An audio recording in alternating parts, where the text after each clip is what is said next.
Check, check, 1, 2, 1, 2.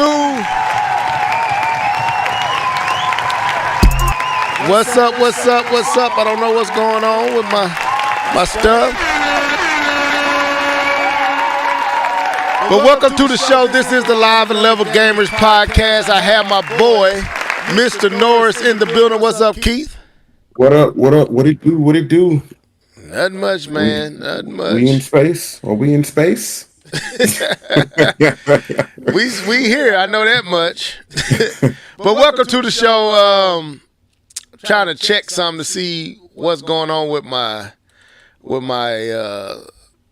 some of the elements of my stuff. It ain't playing everything. But anyway, let me see. Make sure it's all loaded up. Because I unhooked a lot of this stuff. Ignore. Yeah. So. Oh, that's right. You do a lot of back and forth. That's right. Yeah, I see what's going on. I see what's happening. But anyway, welcome to the show. This is the Live and Level Gamers podcast. I am excited to be here. Could have been anywhere, but I am here. Right now, stuff is not acting right, as usual. But we are here. We are excited, and we are ready to go. We got a few people already in here. Alan, Steve, what's up? Oh, yes, you're first. What's up? So he's in the building. We got Nia, a.k.a. the video game her. Welcome to the show. I just feel naked without my music, Keith. But we got a lot to talk about. We got to talk about Mario Wonder. They had their direct today. I actually missed it and had to watch it later. I forgot it was coming on. And we also got the Starfield reviews are in, so we're going to talk about that as well. Anything else, my friend, that we're going to talk about? Man, you know what? I think those are two biggest ones. I think we can kind of bounce back and forth on those. I haven't really dove deep into anything else extra. Maybe it's something come up. I'll bring it up to you and see if you want to tackle it. But I think those two are good. Okay. So we got a few things. Hey, have you checked out the latest episode of the new Star Wars? What's her name? I have. I have it. Ahsoka. Did that come out today? No, that came out last week. So they gave us 2 episodes last week, 1 episode this week. Then I haven't seen the 3rd episode. I seen the first 2. It's pretty good so far. So good, man. I told you. So far so good. Yes, I did check out Flash. So you want to talk about that for a second? Yeah, let's yes. Flash was trash outside of Michael Keaton. Trash, man. Absolute trash. Michael Keaton saved whatever was worth watching in the movie. He was the reason. I did not like. I just don't like how they did Henry Cavill. I felt like they forced him out in a way that wasn't necessary. They let everybody but him show up in the movie. That made no sense. And I don't care if you haven't seen it. It's trash. So, spoiler, if you haven't seen it, well, you don't need to watch it. So, so everybody from the Justice League minus Cyborg showed up in some capacity in the movie. Batman with what's his name? Not Michael Keaton, but Ben Affleck. Ben Affleck's character. You had Wonder Woman. You had Jason Momoa, Aquaman there. They even showed, now the CGI was absolute garbage. Thank you. Garbage. It was absolute trash. Like whoever allowed that to make it through editing floor should be fired. The babies was one thing, but when you see, hold on, wait, yeah, no, go ahead. Because I want to talk about that particular part. But go ahead. The baby scene was like, okay, I had heard about how bad the scene was. So I was already prepared for it when it when I saw it, right? So Mm-hmm. I wasn't what's the word? Surprise. Caught off I guard. wasn't gonna knock it for that introduction because I had heard it, so I already had low expectations for it. And when I saw it, it was bad, but not as it was bad, but I was already prepared to see it, so it didn't bother me. Man, when they showed is it Christopher Reeve's Superman? Yeah. Man, that was like horrendous. Then they showed Nicolas Cage Superman. Like, come on, man. Nicolas Cage makes an appearance. Henry Cavill. But I want to go back to the Go CGI, man. ahead. So I don't know if you, when I messaged you guys, and I was like, I'm watching Flash on Max or whatever, and I was like, I'm already annoyed. And he was, I can't remember what you said, but that was why I was annoyed. I was like, oh my God, are we really doing this, DC? Are we really do? Why is this anime? Like, why are we even opening the movie this way? Like, we didn't have to even do this. Like the if anybody's listening to like Flashpoint, the animated, just go watch the Flashpoint and be happy because I don't even understand why they changed any of it. The characters, like you said, Cyborg was in Flashpoint. Batman wasn't even Batman. It was actually what's his father's name? Wayne, not Wayne. Somebody help me out. It wasn't Bruce. It was what's his? I can't remember his father's name, but it was actually him. He was actually Batman because. Well, anyways, I don't want to spoil that if you've never seen Flashpoint, but such a better movie. And I'm just sitting there thinking to myself, why even change all of this stuff? Why even do any of this? Like you already got the blueprint. Already got the blueprint. You don't went and changed all this stuff, and then Flash, man, why he running like that? We saw him in the what's the name, but they could have definitely fixed his run.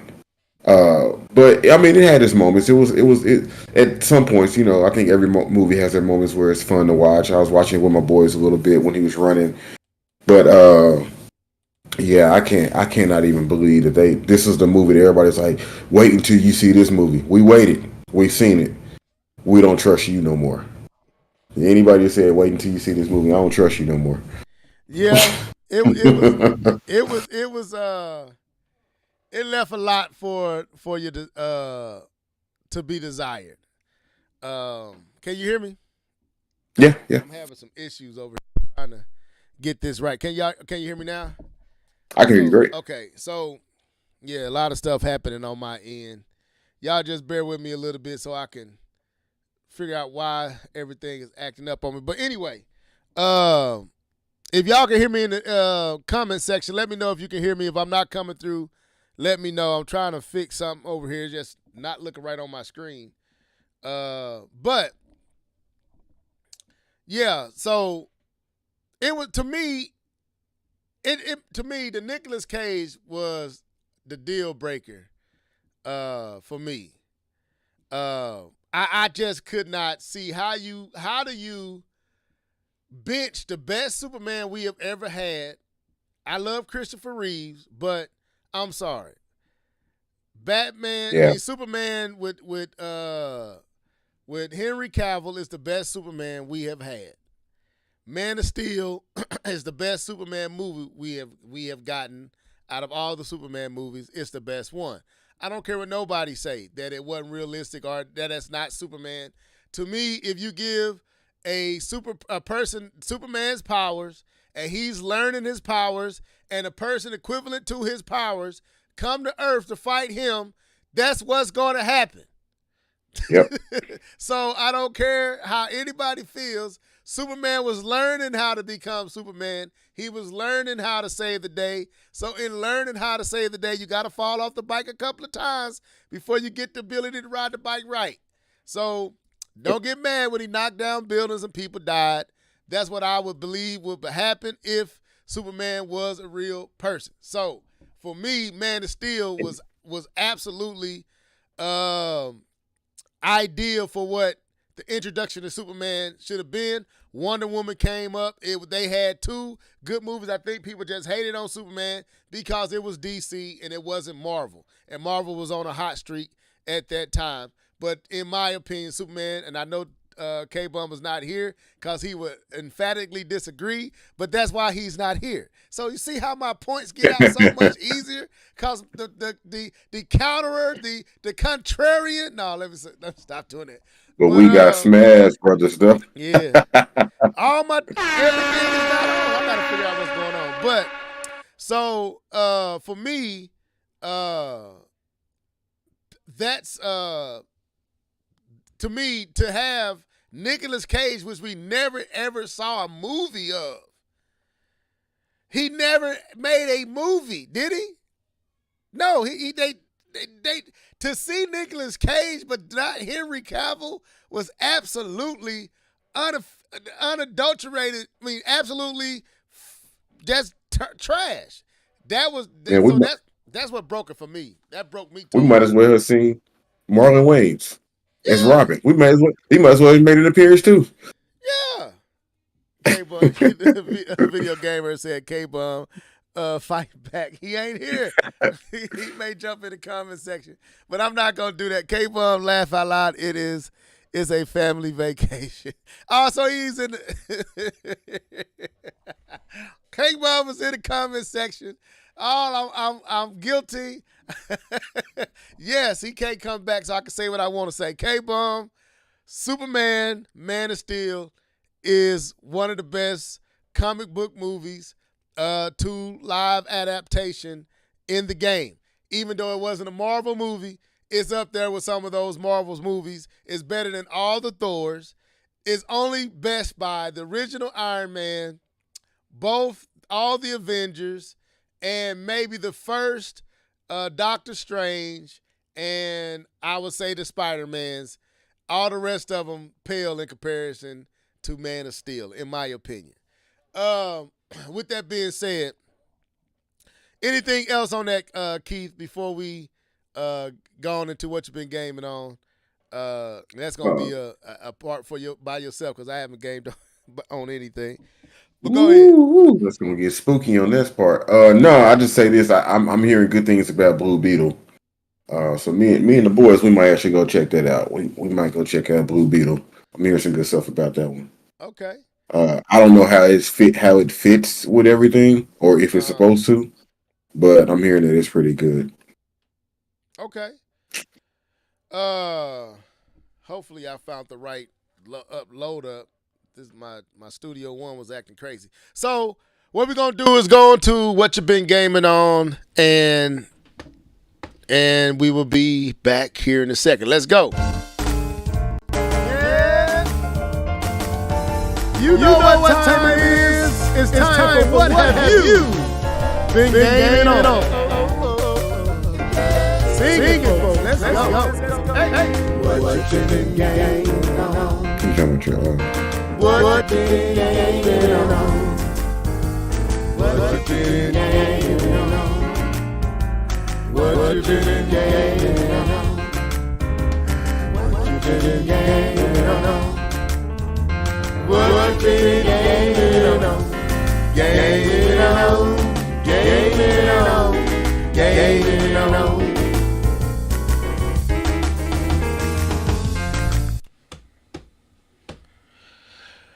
All right, Keith, go ahead, bro. What you been gaming on? Audio. I'm getting double audio again. Oh man, everything is acting up. Go ahead. I'm gonna fix this. Come back quick, because your boy ain't gained on nothing.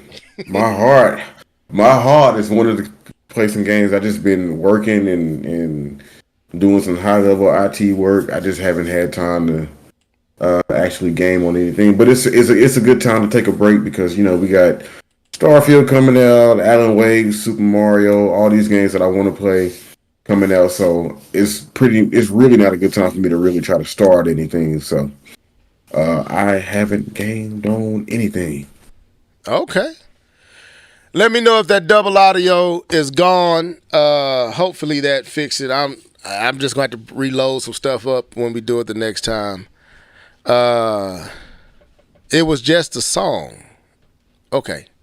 I don't know. But Now you talking out the side of your mouth. Superman wasn't bad, but it wasn't great. K-Bum, you ain't here, so I don't have to read what you got to say. Superman was an awesome movie.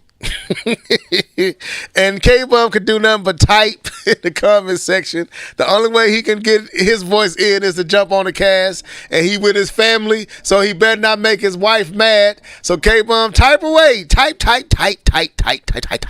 But anyway, so Keith, what you want to talk about first? K-Bum up there trying to make an argument for is that, okay, I am at dinner with the fam, have a great pocket. That's right. You're supposed to be enjoying yourself with your family.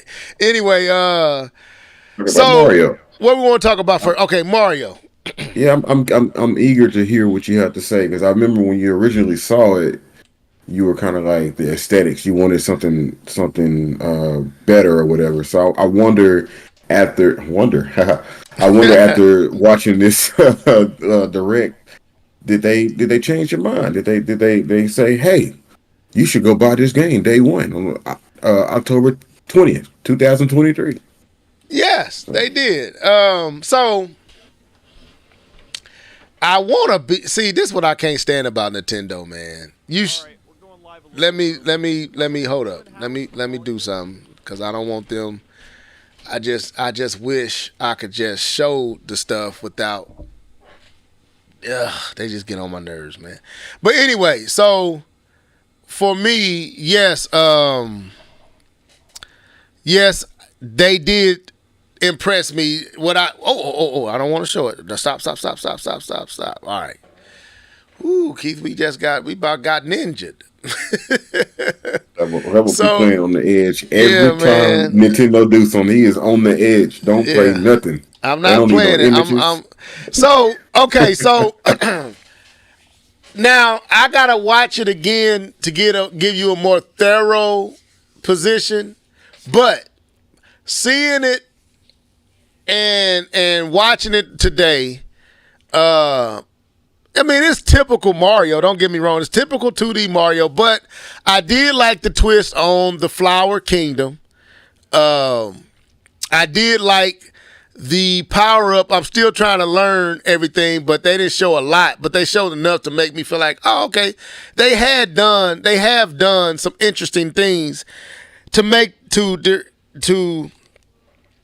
this experience a little bit different than what 2D Mario has been before.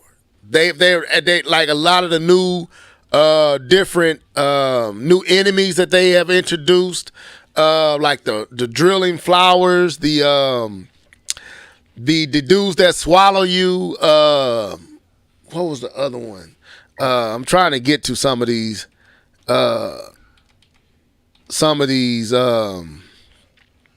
new bosses. Yeah, this one right here where they follow your movement. Like everything they were showing I thought was really cool. And the graphics look, when I saw it this time, it's like, yeah, the graphics do look better. I like when the one scene where it showed Mario from a over top view. Like it changed, like instead of 2D, it showed it from a top down view. And he said, Neil said, pause at the dude. No, we don't pause on this show, Neil. We don't pause. We just say what we gotta say. We all hetero in our sexual over here, so we good. So anyway, so it was a lot of things that I thought really spiced up the game. The flower and how the flower changes things. I liked how the flower, like when Bowser ate the flower, he turned into like, I don't know if the planet or something with him or something, if the castle merged. It's interesting. Now, they didn't show a lot, and I was at work, so I didn't really get a chance to really dissect what I was watching. But what I was watching and peering in for that 14, 15 minutes was enough for me to say, you know what? This is day one for me. This is a purchase. This is definitely, it was always going to get purchased. And it was always day one. But I felt like, yes, this is definitely deserving of a day one. But it also said to me that a new system is on its way soon. It also said that as well. But go ahead, Keith. Yeah, here's one thing that I like about this. I like the fact that they can introduce new characters. Still, the Flower Kingdom. I mean, Yeah, we've seen like Mushroom Cup and like Mario Kart, Flower Cup, and all the other stuff. But the fact that we're actually getting other kingdoms and they're able to open those up and build up on a world from over 30 years ago, they're still building on this world, and I think that's pretty cool.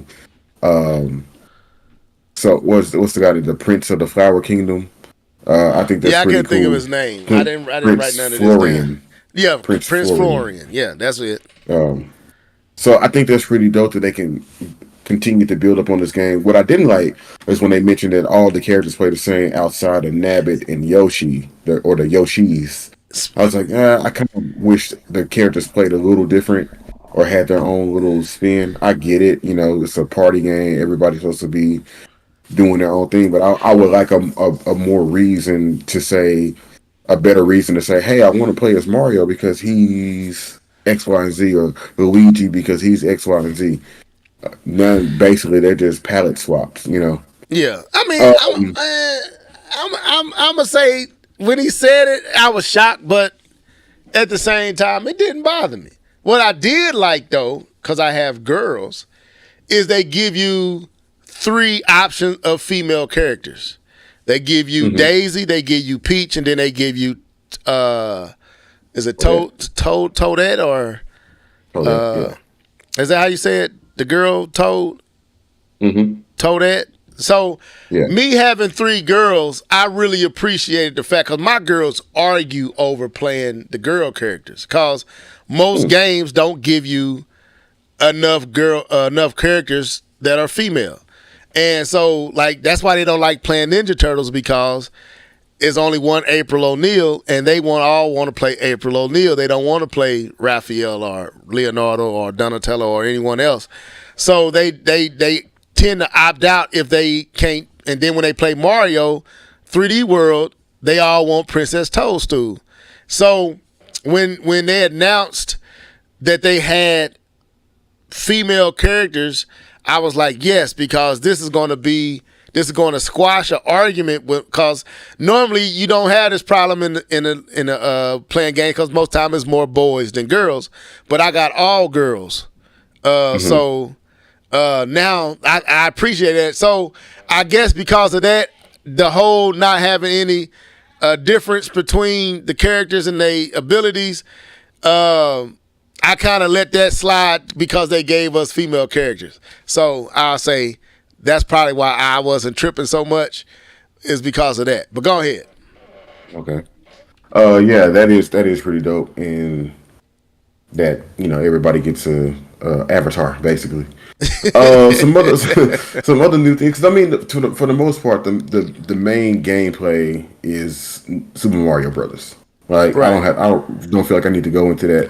So they brought up these things called badges, and I kind of rolled my eyes before they went into the descriptions. I was like, badges? Oh, Nintendo, y'all corny. Y'all don't want to give us actual system achievements.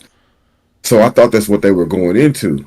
But no, no, no, no, no. Nintendo has to be Nintendo. So their badges, you have to, attain them in the game, and they're like an additional power up, I guess you could say, Yeah. like the parachute hat. I think we saw that before we saw this direct. So now we know that that's not a power up. That's just a badge that you get and that you can equip. They had the wall jump, which I didn't get. I didn't understand, like, because we can already wall jump, so I don't know how much better this can be. I couldn't tell from the video, like with the wall jump and how much powerful that's going to be. But then you got the dolphin kick, the grappling vine, which I thought was dope. Kind of made me think of Metroid Mm-hmm. when Toad was swinging and he hit the wall and it grew up, and I was like, okay, okay.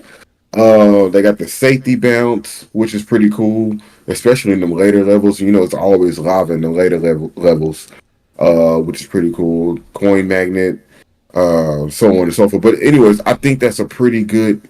I can see that they're really trying to step outside of the norm and add some new things. And they also, what we talked about was not having online, but it does have online. I thought that was pretty interesting how they're doing it. That you can interact, but you can't really interact with people online. So, say for instance, and you saw it when you die. somebody who's online can actually revive you. And then you can put down, what did they call them? Those little stickers, not stickers, but those little posts. I don't know what you call them.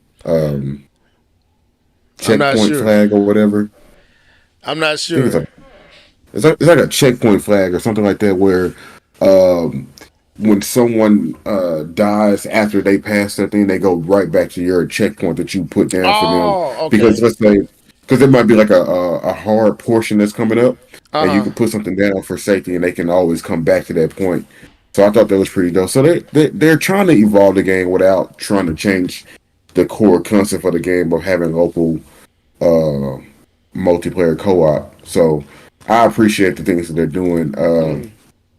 I can't wait to play it. I do wish, they pushed it a little bit further with some of their ideas. But Well, I mean, let me see what they're gonna do with what they working with already. So well, let me because I was watching a video and it was talking about that the boss fights in this game were going to be different than typical boss fights. Like large scale boss fights. And now that I see Bowser is basically a castle, I'm curious of how the new mechanics and aesthetics of the boss fight is going to be, because they said it's going to be different. So I'm not. I feel like they hiding a lot. They still, didn't show a lot. But there's something else I want to ask you. But you was talking and it skipped my mind. I'm trying to pull it back up what my thought was. So, what do you think the talking flowers? Like what role do you feel like? And they showed a little bit of it, but what role do you feel like the talking flowers is really going to play? it is to Charles Martinet's job. No, I'm playing. Oh, Okay. okay. So this is not supposed. This is supposed to be the first one of the first Mario games that Charles Martinet is not voicing Mario, right? uh, let's see. He's not voicing Yep, Mario yep. in this That's game. that's Okay. correct. That's Did right. you notice? Could you tell that it wasn't his voice? No. I did. I couldn't either. So, but anyway, what role do you feel like the flowers are going to play, and do you feel like the flowers are just thrown there, or are they still masking the purpose of the talking flowers? It's a to me it sounds like a hint system. When Mario was running up to this one, and you could see the level in the background, and the flowers and the flower was actually facing that way, and he's like, I wonder how you get back there. So it's throwing hints at you to say, hey, there's some things that you could do right here, kind of like Navi and Ocarina of Time, or whatever the other one was in the other Zelda. It's kind of throwing hints at you and letting you know, hey, maybe you should try this. And ooh, did you think, one of those types of things? And I wonder if it's Okay. something that you can disable, But I So, don't know. I don't know how important the flower is to the actual overall game, though. well, when they was talking about the flowers, they did talk about how they would throw out hints to hidden things or something, or pull your attention to something that they want you to see, like to look up, or you can. When he got there, he said you can jump back there, or no, it said I wonder how you get over there. It said Yeah, something like that. yeah. But do you believe that's all the roles of the flower, or are the flowers? Could this be Nintendo introducing a new character? We just don't know it yet. Right. What do you like? What do you Like mean? the flowers talking. The flower is like, why? What's the purpose of? Okay, what's the purpose of throwing talking flowers in the game? If it's just for hints. Okay, I'm okay. That's interesting. But could it be more to the flowers than just what meets the eye? That's what I'm saying. Because this is Flower Kingdom. Are we missing something? Are they hiding something? That's what I'm saying. I don't know. Nia said, I don't think the flower is special. Okay, maybe I'm reading too much into the flowers, but I'm curious where they're going to go with these flowers. because it's wacky. Okay, Nia. They are So funny. the game is wacky. Okay, you're right. Got you. So it's just another way of being wacky. Okay, all right. That's a good take. Maybe I'm reading too much into it. Go ahead, Keith. Well, let's have a little fun with it. But so, do you think they're trying to introduce voice acting? Is that what you're trying to go to? That too. Yeah, like yeah. Cause why in a game that normally doesn't have any talking, we get a tree or a flower that talks. It's like it was just. Like what Nia says. It is a wacky. It's meant to be wacky. The name Wonder. It's supposed to be out there. So, but I'm curious that there may be more to this flower. Like, is it a secret character? Has it been changed? Is it something like a character that may be introduced later in the game that you find out was more to it than just a flower of our flowers? I don't know. I'm just curious, like, will there be more to it than that? And I was just That trying would be interesting. yeah. So, because like I said, it wasn't a lot here. But what did you think about the power-ups? I know you touched on them. The actual suits. You had the elephant suit, you had the drill suit, and then you had, what was the other one? It was 3 new suits. Bubble. The bubble. So let's start with the elephant. What was your thoughts on the elephant power up?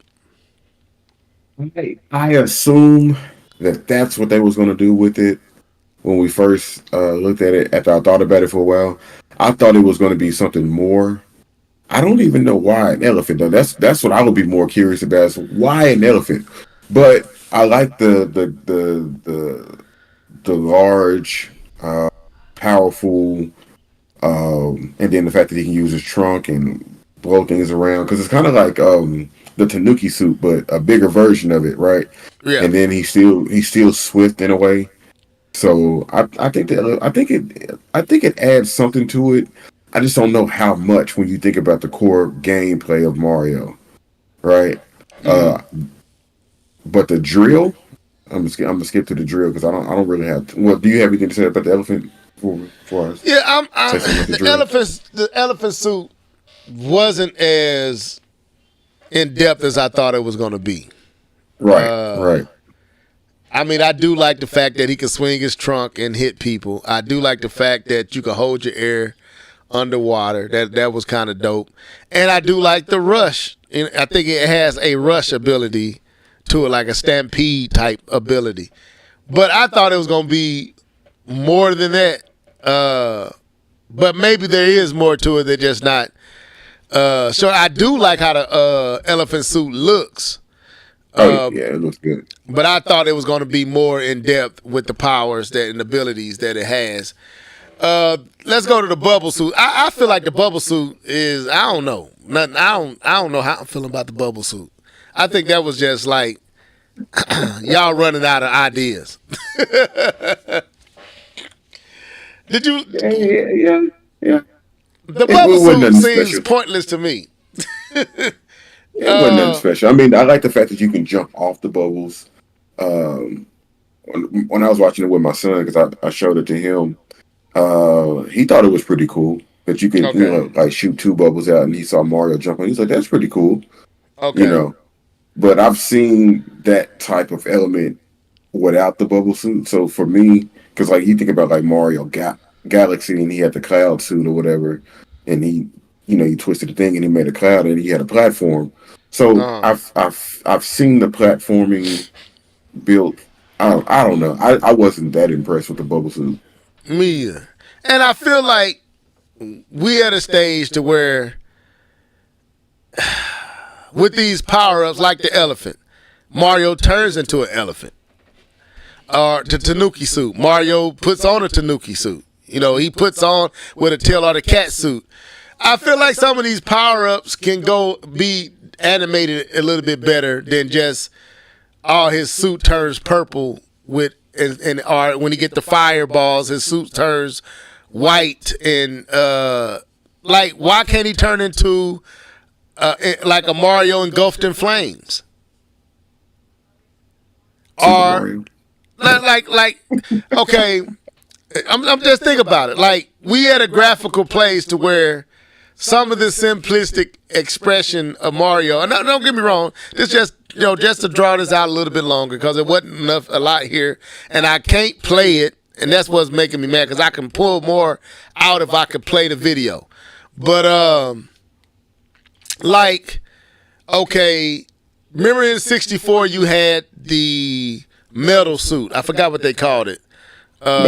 Metal suit Metal Mario, cap. and he turned into metal, right? The Tanuki suit, he turns into whatever a Tanuki is. The Mario elephant, he turns into an elephant. The frog, he turns into a frog.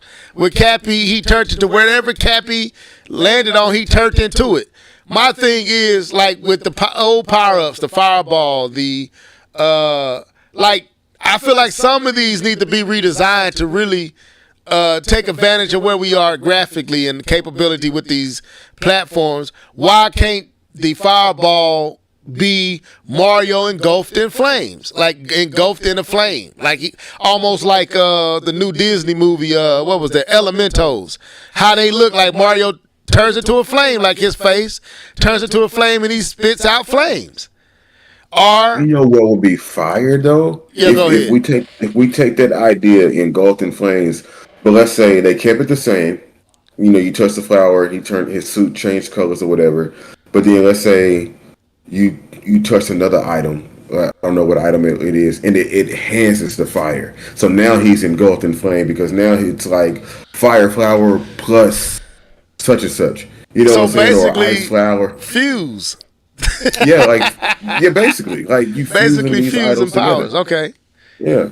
So Because instead of just using one Mario element and you putting it in the sub box, now you can combine those Mario elements. You know, that would yeah, be dope. yeah. I'm just saying. I'm looking at all these power ups. You got the elephant. You got the bubble. You got the drill. The drill Mario turns into a drill. That's dope. The one that looks kind of is the bubble suit because it ain't nothing but purple Mario with purple on. Like, can we put a little bit more imagination? But level may be tripping. I may be tripping on that. What she said, they should have brought the cape back. Yeah, the cape. That's another one. From Super Mario. Super Mario on the what was that? Super Mario World? Yeah, Super Mario World. They haven't brought the cape back in a minute. Right? Nope. You're right. They should bring the cape back. But anything else with this title that stood out to you that we didn't bring up? What did we not bring up? No, not really. Nothing. You know. Well, I do. The drill one I thought was pretty cool. Yeah, I thought the drill was cool. I thought the drill was pretty cool. You can go above ground or whatever. It almost felt like it broke the game a little bit, but In no, what I sense? think What you mean? I didn't. That's I didn't. I That's feel a like you can different go take. anywhere with it. When he was start climbing on the ceiling, I was like, you pretty much do it. I'm pretty sure there'll be certain terrain that you probably can't do that with, but for the most part, like he can do anything he wanted to with that and just bypass enemies. But I'm pretty sure they've thought about that and Look at put Daisy. put the limitations on there. Well, they What do got about this Daisy? this fireball is a little different. I'm gonna hold up here. This is a little different take on the fireball, but anything else? Nah, that's it. Don't get us turned off. No, I ain't playing it. I'm not playing it. I'm just pushing through clips, so they can't get us for this. I'm gonna play it for a second. I just want to see what this fireball. Oh no! Okay. Don't you got another screen? You're right. It is doing the fireballs a little different. Oh, level. Like I said, I haven't watched it and dissect it like I want to. So there is one more element that I think we need to discuss, and we may double back on this topic at another podcast. So the play on wonder, Mm-hmm. and the kind of funky odd, strange. What word did Nia say? Wacky alterations to the game. How are you feeling about that? Like this play on how the flowers literally change stuff up. I feel like that was their way of saying the gameplay to these new Super Mario Brothers games or these side-scrolling games has gotten dull, and Okay. I think this is their way of trying to introduce some new elements into it without breaking the system. Because I don't think you should get too far away from what they've already been doing. But I feel like they did need to bring in something to bring in some new life. So I Yeah, think that's what I I think think. it allows them to kind of go outside the box that is Mario 2D. It lets them break the proverbial ceiling that they've been trapped in. I think this is a lot of stuff that Miyamoto probably would not have uh, envisioned. I think you're getting a lot of new ideas that gotten may have gotten squashed back in the day. Now I know people gonna feel like I'm throwing shade at, but I believe Miyamoto did squash a lot of nuance and new ideas that you starting to see find his way into these games now that he's taking more of a backseat.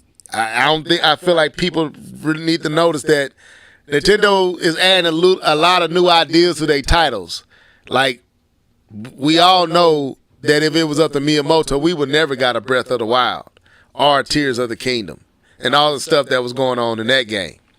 So this is definitely is becoming a post Miyamoto uh, uh, Nintendo because there's a lot Let's of new ideas I coming. got a comment. Go I got a ahead. comment from Miyamoto himself. Well, this is Mori's son uh, talking about Miyamoto, and he said he did have a comment about the Elephant Mario.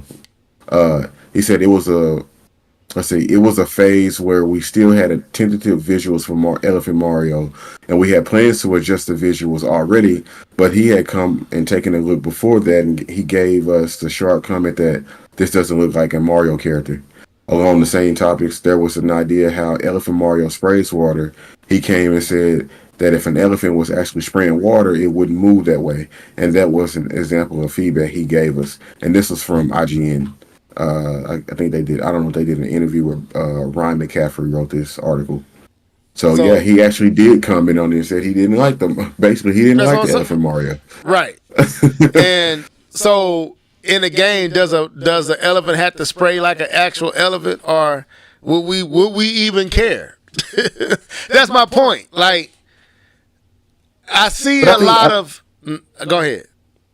what I was going to say, I think where a lot of his inspiration is, it still has to be based in some type of physics. Like the physics of it has to still make sense. I don't think you just want to say, "Hey, here's an elephant," and just do some wacky stuff that an elephant wouldn't do, because it's like, "Hey, actual elephants are cool. What would actual elephants be like?" And it's kind of going back to my point about how well both of us how we were saying they didn't really push it with the elephant. Well, that's because they're kind of basing it on real elephants. They could have That's made a my point, Dumbo elephant where he could have flew. You get bruh. the elephant more, What is a but hey, tanuki? a What? raccoon. That's what. Okay, is a can so a raccoon flies with his tail? Hey man, listen. I'm I'm just just a saying, if mess. me and Mo, I'm just a messenger. no, let's just be real. Since we try to base this in reality, when's the last time a tanuki flew with his tail? Maybe they jump out of trees and they So glide down. so I don't so know. me anyway. Don't make me go on a rant. I'm gonna have to get me a rant sample when I'm finna go on a rant because that's gonna make me rant because to me Miyamoto. I appreciate everything Miyamoto has done and how he helped Nintendo become what it was. But it seems to me Miyamoto sometimes just because he didn't think of it, he shades it sometimes because he didn't think of it. So to me, I don't think he's being shady. I think he's like challenging them. It's like it's eh, one thing to yeah, think about it, because it's one thing to say an elephant wouldn't move that way, but he's also saying this doesn't look fun. But an elephant doesn't stand on its hind feet and walk straight up. So the elephant also doesn't wear a Mario cap that's my in point. overalls. Okay. So where is the reality of this elephant? Why do we need it to? If we already breaking it out of what an elephant actually does, why do we need to stick to some realism? If the elephant's okay, if he near water, he should be able to suck up water and spray it. Right. It doesn't need to be anything beyond that. But that ability. Are you near water? You can suck it up and spray it. To me, that's all you need. Because like we said, Keith, it seemed like they didn't push the envelope with the elephant. That it should be able to do more. And I don't need the elephant to have on a Mario hat and a Mario shirt. Turn it into an elephant. You know what I'm saying? But anyway, let me stop. But when I see a Tanuki flying with a spinning tail, until you show me that in reality, Miyamoto, go sit down somewhere. Listen, here's some feedback. It said, despite Miyamoto's feelings, Elephant Mario was proven to be a hit with the fans. Many were amused by the sight of Elephant Mario crushing poor Yoshi among visual gags. We also get to see plenty more power-ups during the 15-minute Nintendo Direct. Now, who was part of that? That was still part of the IGN article. Okay. They were just feedback saying that, like, even though Miyamoto may have not liked the elephant, a lot of people do like the elephant. So now I'm gonna read some of our comments, and Nia kind of put a few. She said, let me see. She did bring up the fact that Yoshi can mount another Yoshi. That was kind of funny. She said Elephant Mario is going to break Yoshi's back. Kind of speaking to what you just said. She called it an acid trip, but it's something she said down here. She said Miyamoto should stick to the movies for now. I agree. She also says the Mario is cute. The elephant is cuter in the Mario. Nia, I'm not saying that. I'm not reading that. The Mario is cute. The Mario clothes is cuter. But me, I'm just saying I don't have to have the Mario hat and the Mario shirt. It could be an elephant Mario, But anyway, what they showed me seems to be fun. Definitely, like you said, Nia, acid trip. I see these power-ups kind of changing how the stage responds. Like this, the stage kind of start tilting. Like in one part, you see Mario from a top up. This part right here, Mario, the direction that you're looking at Mario, or in this case, Luigi, is from a top down. So it seems like it's going to be a lot of freaky stuff going on, a lot of different things, a lot of ideas that, to me, I doubt Miyamoto would have let pass through his filter if he was still in control. So, but I'm glad to see a lot of this newness being added, and I wish they had pushed the boundaries a little bit more with the 2D Marios. Anything else? no, I think we can move on to the big boy. Okay, big boy out here. So let's go on to the next topic. The Starfield reviews are in. Keith, was you shocked by what you saw? Reviews? Yeah. No, I knew it was going to be in the 80s. Okay. I knew it would be in the high 80s. I didn't think it would be any lower. And honestly, if it was, man, I wouldn't know what to say about Microsoft at this point. And I still kind of feel like some of these scores are padded. I think, to make sure that this game doesn't reflect like Redfall did. Because I watched a few reviews and I listened to some of their takes, and it doesn't sound like the game is really living up to it, but it is. And like it has its moments, but the overall game, because like a lot of people were saying, after you beat the game opens up. Huh? But I get it. Huh? But I get it. Because now you've gotten the story out of the way and you've gotten all of the main elements, so now you can just play the game and have fun. So I get that. I understand that. But I don't know if I like that. I don't know. That don't sound right? That don't even sound right. The game opens up after you beat it. I don't know if I'm signing up for that. So right, but it sounds like some of these reviews were giving this game a pass. Um, because I listened to Paris. Like I was really waiting to see what he had to say because he was the Paris Lilly. He was the lead reviewer for Kinda Funny.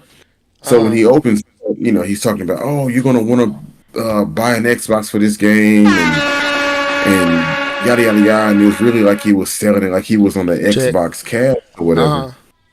And there was the other guy that was sitting next to him. I can't remember his name.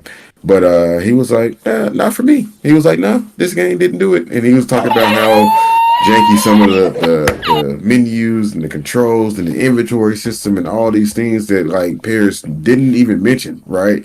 And I'm so glad there were other people there to kind of like make it a well-rounded collection of thoughts. But I can't wait to play it still because I like the whole idea of NASA punk. But I was definitely thinking it was going to be in the high 80s. I didn't think this game, number one, is Bethesda. I don't think the Bethesda fans themselves, I don't play any of their games really. I think they weren't going to let them down because they know what types of games they make. Okay. I'm gonna say this. I'm glad that is seen to be reviewing. I don't know what's going on my side, man. Everything is not just not pulling up, and I'm not liking this. But I'm glad that everything is seemingly going well for the game. I'm liking the reviews. Now, again, I know IGN and different ones. I'm trying to pull up the reviews right now so we can kind of just see what everybody gave it.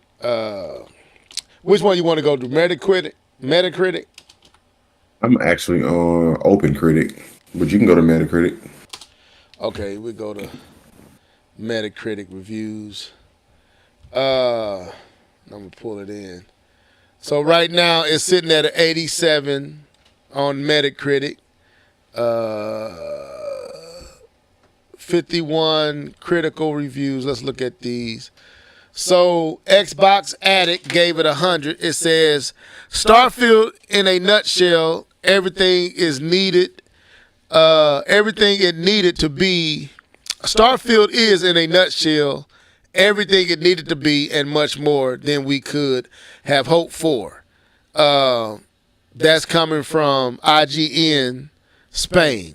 Xbox Addict said Bethesda has not only crafted a new, compelling, and wondrous universe to explore where you can play any way you desire, they've created one of the most important games of this generation. Come on, Xbox Addict, stop it. Stop it with the cap all on this. Most important games this generation, and proves once again that they're the best at what they do. That to me, that's cap. Game Rant, Starfield delivers on everything it promised, and then some. It's the ultimate sci-fi game, giving players an incomprehensible, massive world to explore and letting them play however they want. That sounds like Zelda reviews, don't it? Starfield has what it takes to be another Skyrim level game that plays religiously for the next decade. It's utterly engrossing and absolute must play, and the best Xbox console exclusive in years. Now, that's a statement right there. The best Xbox console exclusive in years, and that's exactly what Microsoft needed. Nia said, "Xbox addicts laugh. Of course, it's 100 from them." Right. That's why I said cap. Washington Post. When it comes to central storylines, this is easily the best Bethesda quest yet. Gaming Bible, Starfield is without a doubt a monumentous release, and not just because it's Bethesda's first new IP in 25 years. Every now and then, a new game comes along that changes our perception of what the industry is capable of. Starfield is that game. This is beyond what we've come to know an open world to be. Bethesda has created a universe that, despite its vast scale, maintains interesting and impressive attention to detail throughout. The journey you embark on, while dazzling, the journey you embark on will dazzle you, and I have no doubt that players will be gripped for months, perhaps even years to come. Wow, that's a big statement. Here's a playground. Here is a playground where you can be whatever you want to be. I simply cannot stop thinking about Starfield and the wondrous secrets it holds. Bethesda, I have one word: bravo. So that's Game and Bible. So we got a lot of hundreds. We got a few 99, 98. So I'm going to get down to some of these lower. Well, let me read some. Go ahead. I want to read this. This is my little Xbox slander, but it ain't coming from me. Who's this from? This is, I'm on Open Critic, and this is Garrett Martin. Oh, okay. Go ahead. Pace Games. This is the lowest one that they had on there.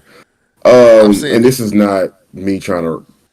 This is what they reviewed. I'm just reading it, okay? So I'm not trying to say, hey, this is me trying to give some slander. I'm just playing.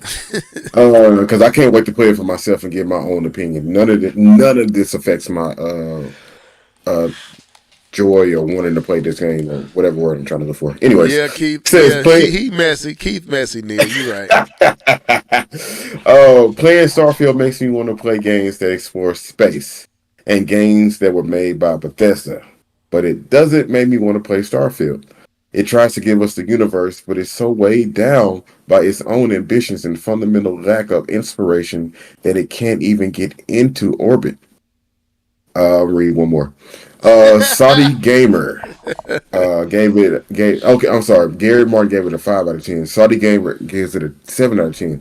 So from here, it's 7s on down all the way up till we get to the 100. So Garrett was the only bad review, right? Okay. So this one, 7 out of 10. Starfield can be described as a mixed bag experience that combines great features from excellent side missions designed with amazingly world building potential and engaging story with suspense elements to offer. On the other hand, exploration in this game is unfortunately weak in many aspects. This is due to the large reliance on procedural generation of environments. Also, the role-playing elements do not have a strong presence or impact, which is kind of bad to say since it's a role-playing game. Right. So I'm going to add to some of this fire. This is a 70 from GameSpot. And it says, Starfield has its moments for sure. Its satisfying gunplay makes combat exciting, especially when it's integrated into set pieces within its better, more captivating quest lines. And although limited in its conception of space exploration, there is a novelty in poking around the galaxy to see the star system up close and personal, and occasionally finding side content worth chasing. However, it struggles to deliver a cohesive and memorable RPG experience amid the seemingly boundless sea of stars. For all its reverence for scientific philosophy, its stories and characters paint a rather tame and sterile vision of what our space-faring future could look like. When you strip Starfield down to its essentials, it relies on a tried and true but well-tread formula while missing some of the depth of the games that came before it. Starfield is a game more concerned with quality than quantity, and quantity than quality, and leaves the experience at the surface level. So that was GameSpot. Digital Trends also gave it a 70. And it says Starfield isn't the generation-defining video game that over-eager fans might be expecting. It's a fairly typical, though impressively constructed Bethesda RPG where depth and stability often comes at the expense of scope. Ooh. The surprisingly limited-based adventure isn't so much. You hear me doing something, boo-boo? So much to draw here, though. The enormous intergalactic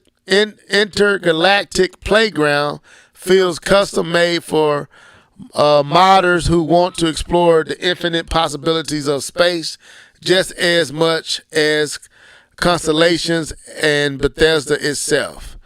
So speaking of that, modders. So if you know anything about Bethesda games, then you know that this is a modder's playground. Right. So the things that you're going to be able to see coming from this game is kind of like what Nintendo built into Tears of the Kingdom, right? So people doing and building like some of the crazy stuff that you've seen in Tears of the Kingdom. Imagine that times 10 when it comes to these modders. We're talking about completely overhauling the graphics, lighting, probably adding aliens or doing whatever they want to do. So, and Todd Howard, the director of Starfield, he welcomes the modders. That's just something that they want, and I wonder how deep that are they going to allow that to be on the Xbox, with the limitations of that console. Because I'm not trying to be funny. PC is more open. It's not even a question. So I just wonder how the modders are going to take to the Xbox as opposed to the PC. Will the modders be able to do it 1-to-1? But I can't wait to see what people actually do with this game outside of what Bethesda's already given us. And I can't wait to see what Bethesda opens up for us, because you can, just based on what people were saying, and I'm just hearing how people's like, oh, I can't wait to see where this thing is going to go and how they're going to do it, so on and so forth. Just like this game isn't finished, but it's at a point where we can actually play it. Mm-hmm. But I'm still interested. I know K-Bone is still interested. I doubt he'll buy an Xbox for it after these reviews, though. You said you're not playing it at all? No, I mean, like I said, this is not for me. I know when a game is not for me, and this is definitely not for me. This is the type of game that y'all are clown me like, Level, have you beat it yet? No, I have not. I haven't even turned it on. I've learned my lesson. I'm gonna stay every now and again. I will explore and give a thing a try like I did Elden Ring, and I still plan to go back and actually give Elden Ring a real for real playthrough. I actually enjoyed what I was doing. It was just so freaking hard that it was just like, man, this is unreasonably hard. And I heard it's not even as hard as other Soul games. So, but I don't think I'm gonna explore here. I'm gonna just take y'all word for it. If y'all play it, I just live through you guys. This Starfield is not for me. It is a game I do want to talk about, but if we not finished here, I want to give you ample opportunities. I do want to read this last review from the, well, it's a 65 and a 58. And this is from the video game Her. No, that's not. I'm just saying the Soul Video Game Podcast. The Soul Video Games Podcast. It says Starfield is a pretty good time.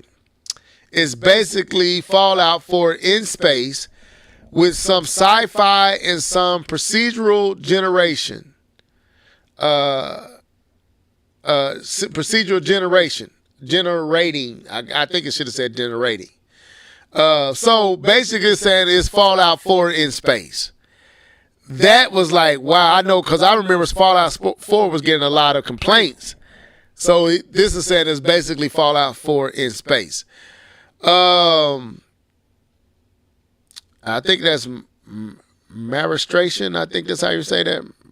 I don't think I'm saying that right. But anyway, this gives it a 58. It says Starfield is far from meeting the expectation it has generated over the years. So, not a whole lot of low scores. 70s I don't really consider a low score. Is middle of the pack. Is to me, this is saying it's good, but not what it claims to be. 80 is good. A lot of 80s, and a few hundreds up here. So, at the end of the day, 87 on Metacritic. 5 mixed reviews, 0 negative reviews, 46 positive reviews. So, anything else with that? I can't wait for Nintendo to give us their open world space game called Metroid Prime 4. Just kidding. I'm not kidding. Just kidding. I'm not kidding. So, but no, that was it. That was it. I've been, I don't know about you, but there's a game that's been on the horizon that really has my attention. And that is Warhammer Space Marine 2. Warhammer 40,000. And I'm going to play it. I know we can play this. So they put a trailer up, and I meant to send this to you earlier, but I got busy at work, and I wasn't able to send it to you. But have you been keeping up with this game? It kind of puts me in the mind of Gears of War. No, but I remember we talked about this when they showed it. Was it not Gamescom? One of them game things that Jeff Keighley did. I think that's when they showed it. Yeah, they did. It was the Summer Fest. Summer Games Fest, yeah. And we talked about it, and I thought it looked interesting. I thought it looked interesting. I didn't. I don't know, but it just feels like it's in the vein of the games that we typically play. Hopefully it's better than Gears of War, that gameplay loop that Gears of War gives us. I'm actually watching the trailer now. But it looks good graphically. It looks fire. Yeah. Hold on. I figured out what was going on. Understood. Okay. That's what it was. So my stuff my hard drive where all that stuff is on was unplugged. So I finally figured out. But no, man, this game to me, I'm looking forward to this game. And so I was watching it today, and this really puts me in the mind of Gears of War. I don't know if you've seen it, but I'm watching it right now. Okay, to me right now, this is exactly the type of game I want. This is just a sit back, push your analog stick up and pull the trigger. that's really what I want right now. That's why I said I don't think Starfield is for me, but this game right here is absolutely what I want. It doesn't seem like it requires much to play it. It's explosion. It's over the top. It's a summer blockbuster movie in a video game form. And I'm gonna be honest with you, bro. That's what I want, especially after Tears of the Kingdom. I don't want anything involved like that right now. I just want to put this right here. What you're seeing is what Level want to do. I want to see explosion, bullets flying, swords coming out, cutting stuff that's jumping in my face, and just feeling that adrenaline rush and that like I said, summer blockbuster feeling. That's what I want to play right now. And this game, to me, outside of Mario Wonder and Spider-Man, this game has my attention, bro. Now I know it's a lot of blood and guts. It's gory, so excuse the blood, but this game looks interesting to me, man. Fair use. He said Neil said I have some Warhammer games, but I never just sat down and played them. Now this would seem to me to be different than, cause all the other Warhammer games I've seen were strategy, yeah. So what Neil said, I feel your level. Yeah, that's what I want to do. Just sit down, blow some stuff up. I don't want to feel like I'm, this is Gears of War to me. And it feels like Gears. I don't know how you feel, Keith, but this feels like Gears to me. Well, I mean, with some different elements. Huh? If we want to get technical, no. But I mean, I understand exactly what you're saying. Just want to sit back and shoot some stuff. It ain't Gears, but it's in that Gears feel and family. But it's doing some stuff Gears doesn't do, like this sword action. Gears doesn't do that. at It all. actually gives me more of a vibe of God of War than Gears. Yeah, This that's feels true this feels too. like God of War more than anything Boy, because I want this game, man. it has that combat and it may not be as involved as God of War because God of War has some enemies that you have to actually think on. And you're like, "Ah, I don't Right. feel like I feel like that big wolf dog or whatever. I was like, man, I don't feel like doing all this. Yeah. Well, yeah, the graphically. That's the only takeaway for me is like graphically it looks good, and I can't wait to see what it looks like on my PC. Because Uh, it is something I'll probably get. I'll probably get way to I ain't gonna lie. I'm way to everything on a discount. I'm gonna quit saying I'm gonna wait to a certain game. I'm waiting to every game gets on a discount outside of Nintendo because I can't wait Now that long. this is coming to the PlayStation 5 and Xbox Series X, right? Yeah. Yeah. So, okay. I mean, ain't much else to talk about. So, what you feel about the gameplay? I mean, it really I isn't. said We didn't have a lot to talk about tonight. So, no. Like I said, it puts me in the vibe of God of War, but with guns. okay. Um, you know, Is that's this the is vibe this I a get. game you feel like? I think this game also has a multiplayer, I think a co-op type of aspect to it as well. Is this something you think, like me, if me, you, and K Bum jumped on, you would be interested in doing some co-op or something like this? If y'all jumped on, absolutely. Me playing it by myself with other people, it's a one and done. Oh, okay. It's a one and done for me. But if y'all jumped on, I will absolutely. I bought Splatoon, That so if is y'all true. want to do it, I'm with you. I'm Man, there. that's sad. We spent all that money. K Bum owe us $59 a piece I know, for right? making us buy that game, man. We told him we wasn't gonna play it long, and we didn't play it but for 2 nights. But yeah, man, this is on my radar. I think it looks good. But I'm interested. Like I said, from what I'm seeing right now, it this is definitely something I play. But anything else, we can wrap it up because I don't think we got anything else to discuss. Unless No, you but have something. since we talking about games you might be excited for, what I know we talked about Alan Wake. Was that on your radar or what? Yeah, Alan Wake is on my radar. Hold on, let me pull it up. Yeah, Alan Yeah, that's Wake. on my radar. Didn't we talk about that? Well, yeah, we talked about it last week, but you Yeah. weren't excited about Starfield. So I was like, I No, know you I won't be mean playing some. Starfield, man. I just ain't really no, I'm not. I'm not no, I'm not. Starfield it just I don't know, man. It am I wrong for not being into it? Oh, there was one more thing I wanted to. No, you're not wrong. Because I've never really liked any Bethesda game, but there was one thing I want to mention about Starfield.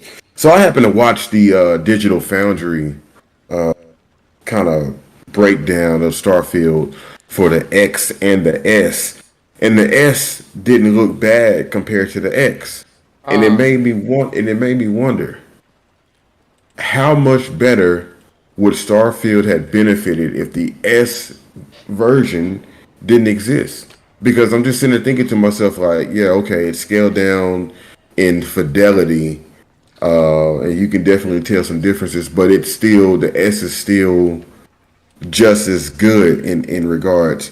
And I'm just wondering, like, how much better would that have been? Or do you think the S played a part in how the visuals aren't as crisp on the X as they could have been?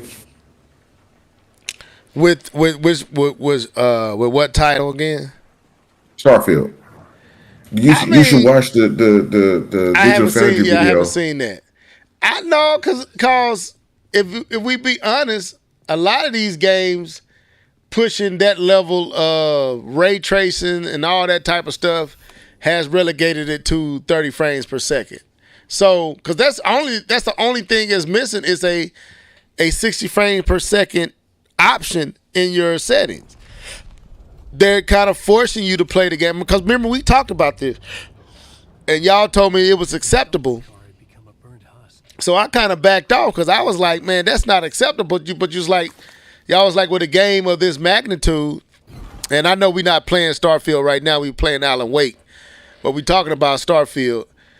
With a game of that magnitude, y'all said it's acceptable. It's perfectly acceptable to be in 30 frames per second. So that was my only issue. Because it was slower paced. But I mean, Right. like for like graphics, like I think the X can hit a lot harder than what we saw outside of the 60 frames per second. Like a lot of those facial animation I was watching people's videos weren't. I But that's mean, always been Bethesda's problem, though. it's just true. It just felt very last generation. Yeah. Yeah, to me, I didn't chop that up as a limitation of the Xbox Series X, S. I chopped it up as that's Bethesda. Bethesda has never been, to me, when it comes to facial animation, just they character models have always been subpar to me. So my mind didn't go to the Xbox Series S holding that game back. I took that as that's the studio that's making it problem. A weak area of theirs in developing games is that they have never got eyes or faces. They have never got that right to me. All their games look like I'm not gonna say that. They all look special in the face. Put it like that. No, man. Yeah, that's why I said I was going to say it a different way, but I was like that'd be kind of mean. So I wasn't trying to. I'm not trying to make fun of special needs, but I'm just saying they always look like they can use a little bit more work in their face construction and how they animate faces and stuff. It always look terrible to me. So I chopped that up as just Bethesda's lack of ability to do that part. I've never liked Bethesda's models of characters. Never. Fallout. What's the other one? Skyrim. And any other one that they had. They to me, a lot of their games, they models always trash to me. Go ahead. Yeah, I agree. I don't know. When I was thinking about it, I was like, man, this got to be the S, but because the S has been getting a lot of flack for basically existing. Yeah. So Yeah, I thought we did kind of. Yeah, we touched on that a little bit, but yeah, it is. I agree with you that I believe the Series S is hampering and bottlenecking the X from being what it fully can be. I agree with that. I believe that's what happened to, and I'm pretty sure that's what happened to Redfall in some aspects, for trying to figure out how we're going to get this to work on the Series S and a few other titles. But as far as the faces and how they look with Bethesda games, I think that's just Bethesda. yeah. So, but what else did Digital Foundry say? Because I haven't seen it. You have to send me. I didn't watch the whole thing. I got kind of. I was just looking at the visuals, eating chicken wings, and so I didn't get a chance to just really dive deep into it. Nia said it down in here in the comment section. She said the people in Fallout. She said Gall out, but I know what you said, Nia. You corrected it. It's rare. It's very rare that Nia said something. Anyway, the players in Fallout 4 looked weird too. So she was saying basically what I'm saying, that's more of a Bethesda problem. She said eating chicken wings. hey, now send us some of the wings. Shoot, we want some chicken wings. Air fryer, 20 minutes. Okay. So, actually, I did mine for 30, but you know how black folks are. I don't want to take no chances. I just throw them in the deep fryer. 11 minutes, I'm done. But I try that air fryer too. I heard it's pretty good in the air fryer. Oh yeah. So what about this Alan Wake that you want to talk about? I'm playing it right now.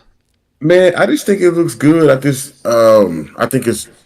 I don't know if you ever played the first Alan Wake, but like the enemies, you had to light them up. Like you had to shine light on them. If you didn't have any lights, you had to have batteries for your flashlights. And I love that element when I played it originally. And this game looks like Resident Evil 4, or I take it back. It looks like all the recent Resident Evils, honestly. Yes. It looks like all the recent Resident Evil, but it has that element, that fear factor that I don't think a lot of Resident Evil games have had in years. I think the scariest game I played was Silent Hill. You know, it has that creepiness of Silent Hill. But yeah, this is on my radar. I just want to say this one was on my radar. Of course, Cyberpunk, the new Phantom Liberty is on my radar, and Mario. It's games I'm gonna be looking forward to. So I was just trying to get a feel of what you may have been playing outside of Spider-Man and Mario, since Like I everybody else gonna said, be playing. Warhammer, but I don't think Warhammer's coming out this year. I'm not for sure. Let me check. Let me look that up. When is Warhammer coming out? Because that's definitely one I'm going to get. 40K. Yeah, Warhammer 40K. I don't know when it's supposed to release. Hold up. Release date. It comes out this year, actually. Winter. Releases in winter. So it probably might not make, but right now what's on my radar to be purchased is Mario Wonder, Spider-Man, what is it, Spider-Man 3? 2. Is Spider-Man 2? Oh, yes, right, because Miles Morales is not considered Spider-Man 2. Okay, yeah. So Spider-Man 2, and then after that, it's basically, what game did I did not get that I want? Like Star Wars, Survivor. Oh yeah, I gotta I put that plan back on on the getting list. that. What is the other game that I plan on getting when it goes on sale? Well, I know Pikmin 4 is not going on sale. So it might be a while. I probably won't get Pikmin 4 until the new system come out. So those are it for the rest of the year. I may get a Madden or a 2K just for get-togethers and people coming over. And you always got to have at least that one new sports title. So that'd be about it for me, man. Oh yes, that's what we needed to talk about. What do you think about Sony hiking up their online online services, the pay? Did you see that? I did see that. Let me go there real quick. And they did it right after they dropped the PSP, and how we were saying it should be streamable, because it would have made sense here. Buy this device, we're gonna raise the price on the streaming, and that would have made sense. But to me, like, I couldn't find, and I heard a lot of people talking about it. I couldn't find an actual legit reason as to why they did it. Yeah, I don't know why they did it. Yeah, Other like than they raised it. They raised it. Like, okay, I can't remember so help me to understand, because I when I go buy online, I just get I think it was like $49.50 or something like that to get a year subscription of online. it's like $200 now, ain't it? I don't know, because because if it is, I won't be online. That's what I'm saying. You mean the just the pay online? Did they raise that, or is this PlayStation Plus is something different?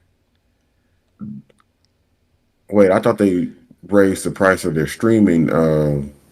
Essential, PlayStation Plus Essential, PlayStation Plus Extra, PlayStation Plus Premium. Like, what is these? What is? Because do you know what they are? That's what we need K-Bun. This we need K-Bun for this one, because I don't follow. Sony dropped news that they're upping the price on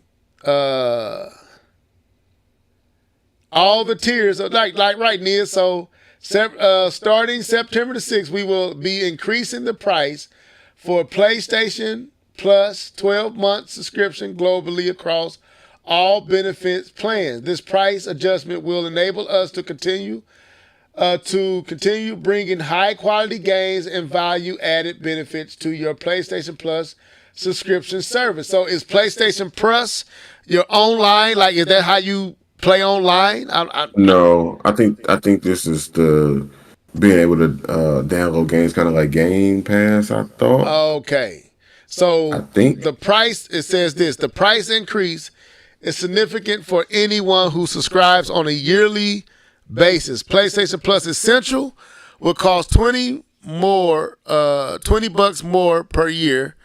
PlayStation Extra, which gets you a bundle of extra games from the PlayStation 4 and PlayStation 5 era, will be $35 more per year. And I'm gonna find one that actually has the actual scale, the actual price, because it was like 100.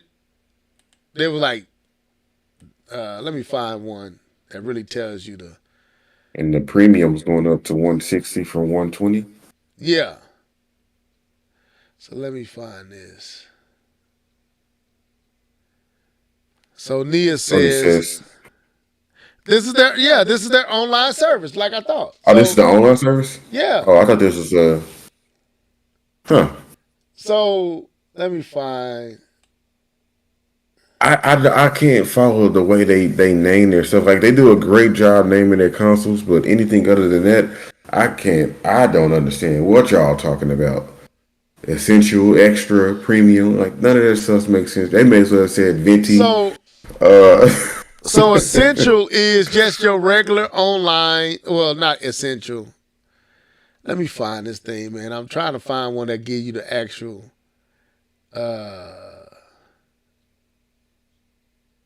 Where it show you the actual price hike, not they're saying $20 more. The one I okay. So here we go. So it says I'm gonna jump down here. So let me shrink this a little bit and do this right here.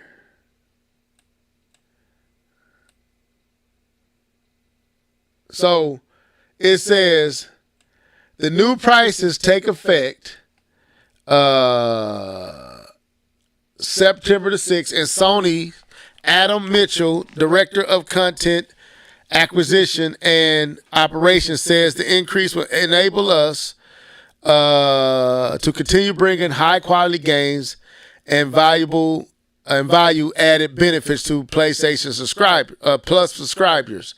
If you have a current multi-month subscription, the new prices won't take effect until your next renewal data that occurs after November 6th.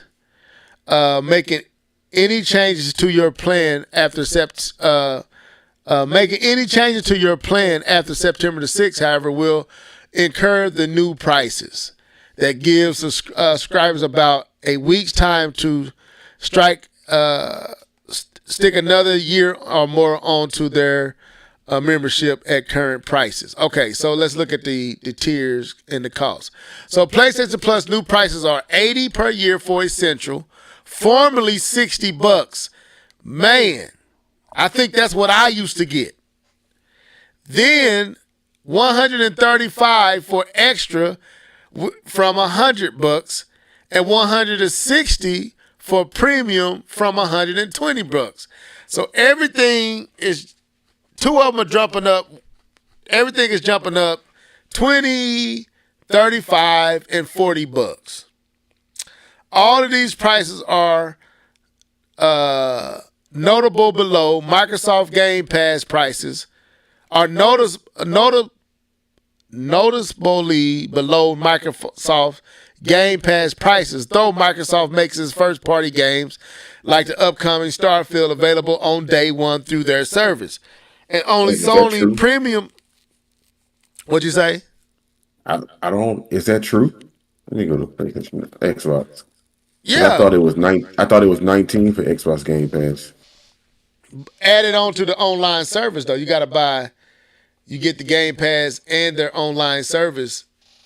And I don't know.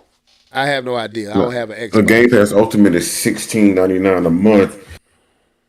Oh, then that's more than this then. Let me see. 16 times 12 is more than that. So No, yeah, 16 yeah, that'd times be more than that. 12. Yeah, that's 192. So yeah, you are 192. So you are $32 below Game Pass.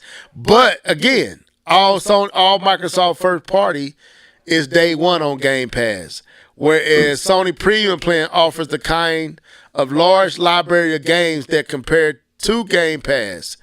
PlayStation Plus is not an easy subscription to understand, so much so that we were compelled to make our own explainer, but the company has been clear that it is not planning to put out its own games on its own service at launch.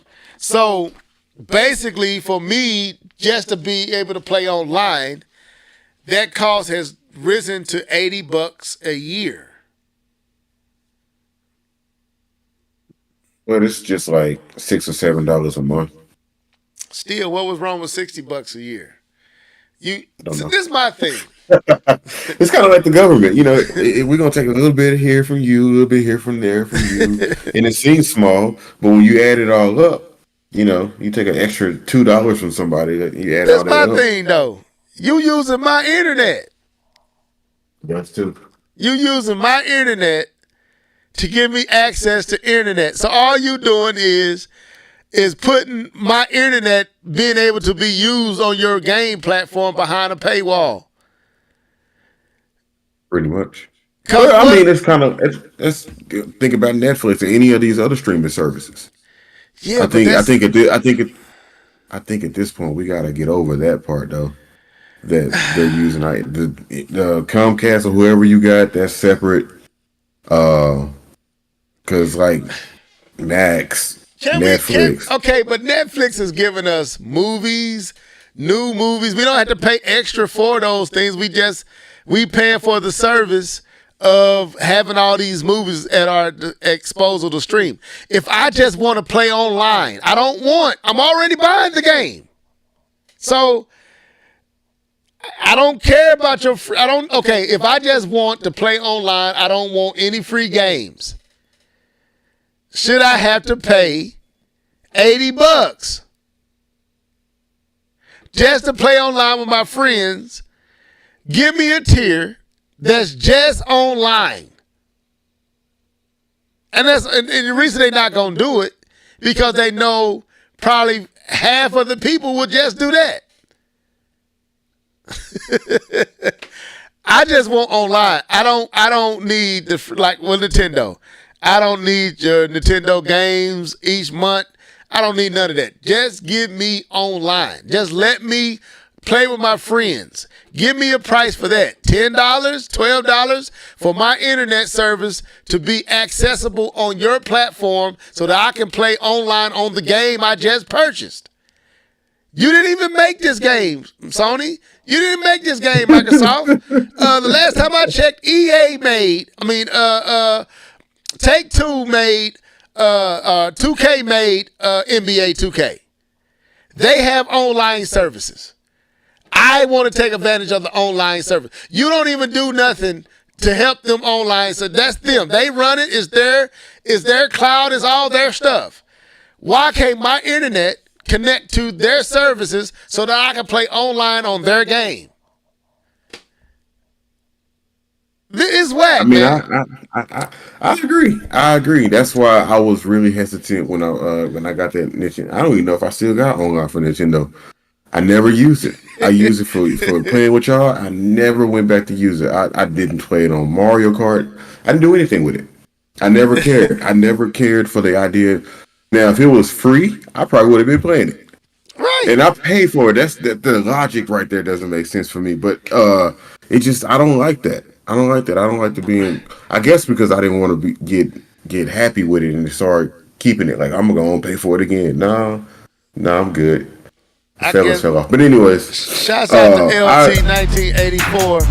I guess my rant pulled him into the comment section. He was like, "Oh, he got me. I got to say something." He said, "This mess ain't right." I agree, but man. It's like $1. It's $1 so more, like $1.50 more, bro. Keith, we already paying. I'm just saying. 30, $40 a month to have internet. Could you imagine your cell phone telling you you can't use Wi-Fi on your phone without paying for the option of your phone opening up Wi-Fi to be used on your phone? Could you imagine being at your house, you pay for Wi-Fi, and your phone put the Wi-Fi access behind a paywall? Because that's what they doing. Because when I go to YouTube, AT&T don't have to do nothing. YouTube, I can access YouTube as long as I got Wi-Fi. Why am I paying you so that you can let me use what I pay for on a game that I just paid for? I paid for this.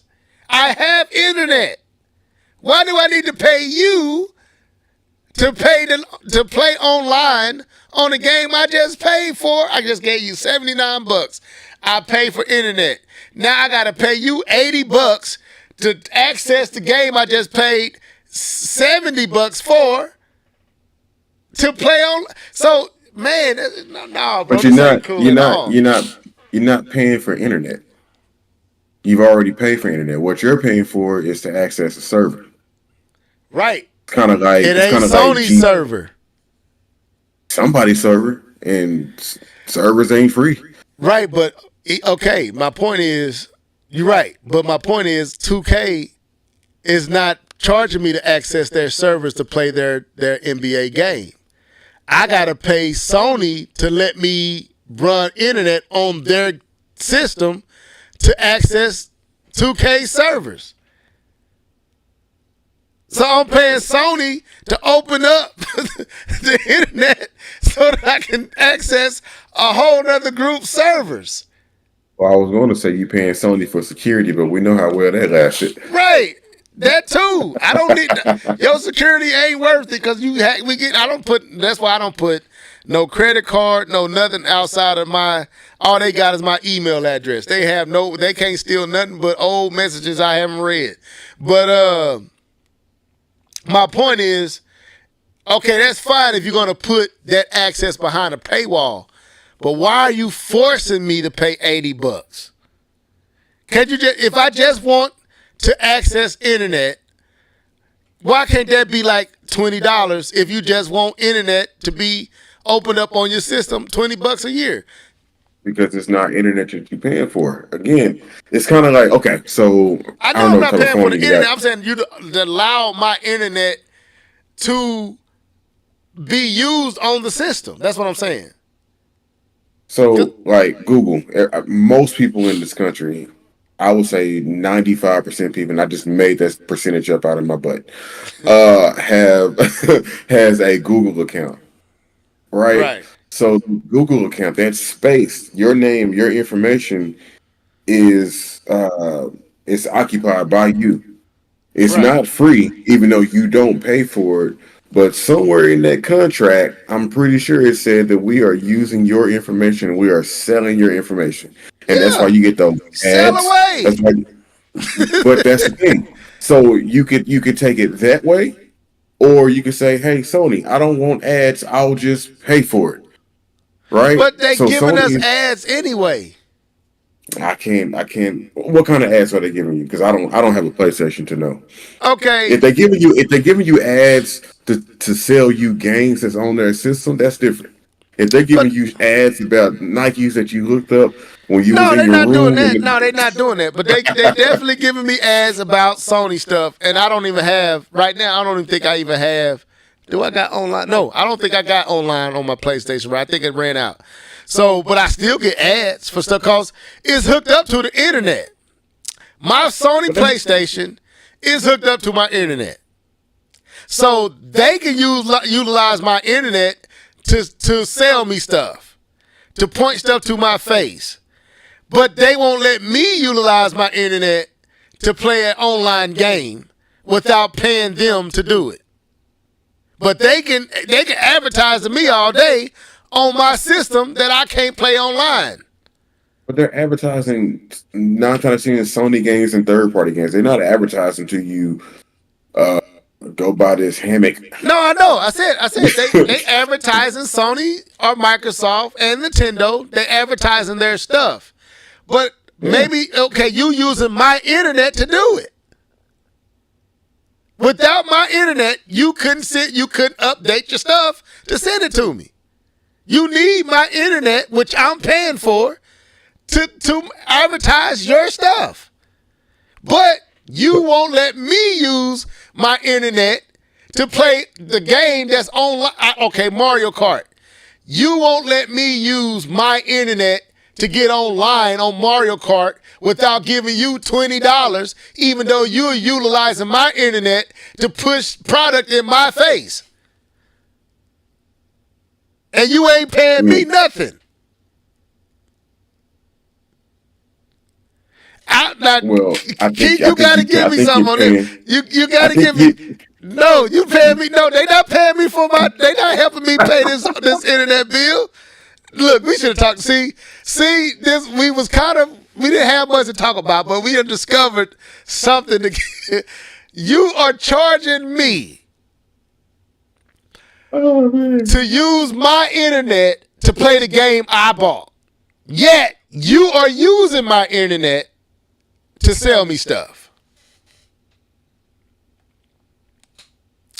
I don't know, man. I think you're paying for the spot. It's kind of like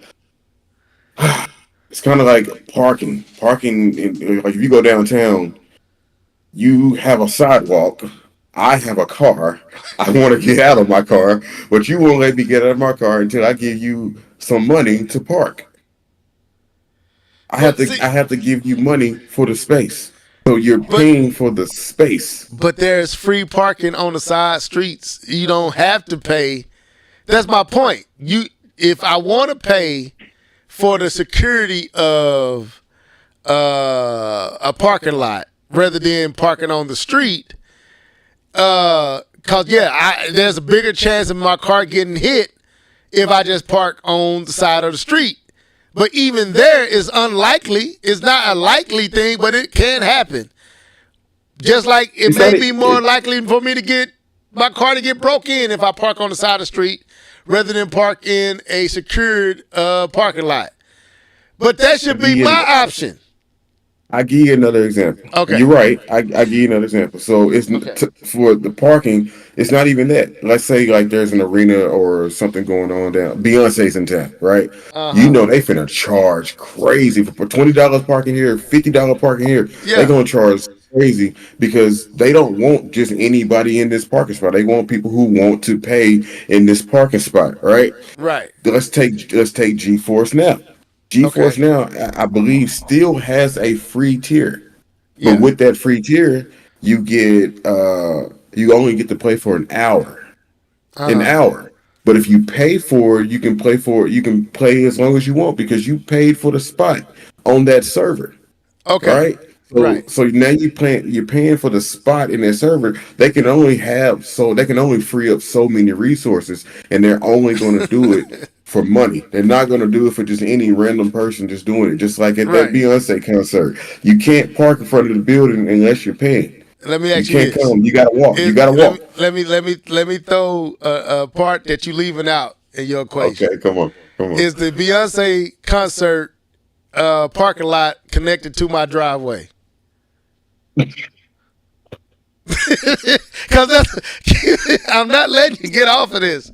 Is the parking lot connected to my driveway? No, man. So basically, what I'm saying is, I'm taking your analogy. Beyonce came to town, and the parking lot that they charging folks to park on is connected to my driveway. So I gotta pay $80 to park in my driveway. But y'all can use my driveway to solicit people to park in your parking lot. No, see, you still paying for a spot. See, no, that don't work. That analogy don't work. Keith, it doesn't work. No, listen. I know you see what I'm saying, bro. Right now, I'm on my Dell computer. Right. My internet is allowing me to open up Google, whatever, Bing, whatever you want, I could go on there. I don't have to pay nothing because I bought the computer. The computer got the programs on there. I have internet. Dell is not charging me more money to now be able to get online, even though I have bought their computer for that purpose. They don't say, now, okay, now that you have my computer, if you want to get online, you need to pay us $20 a month to get online. But that's what Sony, Microsoft, and Nintendo is doing. Dell does have a subscription service. Yeah, if I want to pay for theirs, but I don't have to pay for theirs.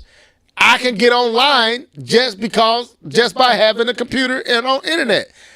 Nintendo and Sony was giving us online for free. Now I know K-Bum have some stuff to say to this, and I see a few people jumping in here.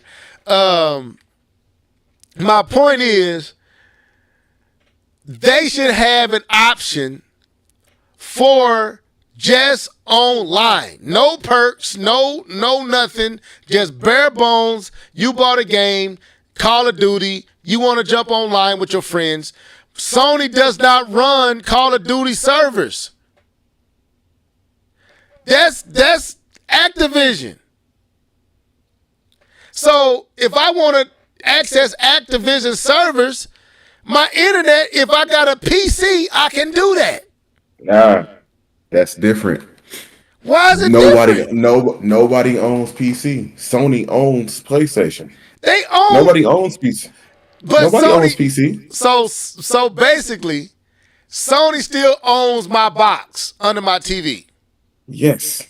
So they could come to my house and take this PlayStation 5 from me. No, not. No. What I'm saying is. So wait a minute. Pause. So okay, I paid for a device. They are putting DRM. What is it? Is it DRM? I think it's DRM. Yeah. They are putting DRM technology in a device that I pay for to force me to pay for services.